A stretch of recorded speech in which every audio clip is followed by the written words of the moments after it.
মঙ্গলবার সকালটা রাশিয়ার জন্য এক বড় ধাক্কা, বিশেষ করে প্রেসিডেন্ট পুতিনের জন্য। শক্তিশালী বোমা বিস্ফোরণে এদিন সকালে প্রাণ হারান রুশ পারমাণবিক সুরক্ষা বাহিনীর প্রধান লেফটেন্যান্ট জেনারেল ইগোর কিরিলভ। এমন খবরে শোক নেমে এসেছে পুতিন প্রশাসনে।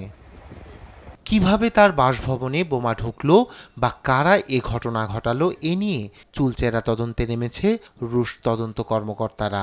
দেশটির গণমাধ্যম আরটি ও তাসের প্রতিবেদনে জানা যায়, ক্রেমলিন থেকে 7 কিলোমিটার দক্ষিণ পূর্বে রিয়াজনস্কিতে এক অ্যাপার্টমেন্টের পার্কিংয়ে এ ঘটনা ঘটে। বিবিসিতে জানা গেছে, কিরিলভ যখন বাসভবন ত্যাগ করছিলেন তখন স্কুটারে লুকানো বোমার বিস্ফোরণ ঘটে। ধারণা করা হচ্ছে রিমোট কন্ট্রোলের মাধ্যমে ওই শক্তিশালী বোমা বিস্ফোরণ ঘটানো হয় অজ্ঞাত স্থান থেকে। শব্দে আতঙ্ক ছড়ায় আশপাশে।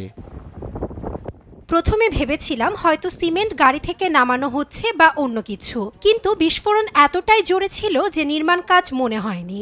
খুবই ভীতিকর পরিস্থিতি ছিল। প্রাথমিক অবস্থায় তদন্তকারী কর্মকর্তারা জানান, বিস্ফোরণে কিরিলভের এক সহকারীও নিহত হন। ইউক্রেনে নিষিদ্ধ রাসায়নিক অস্ত্র ব্যবহারের জন্য কিরিলভকে সোমবার অভিযুক্ত করে ইউক্রেন। এছাড়াও ভুয়া খবর ছড়ানো সহ নানা অভিযোগে তার উপর নিষেধাজ্ঞা আরোপ করে কানাডা, যুক্তরাজ্য ও নিউজিল্যান্ড সহ আরও কয়েকটি দেশ। তার মৃত্যু রাশিয়া ইউক্রেন যুদ্ধে বড় প্রভাব ফেলবে বলে ধারণা করা হচ্ছে।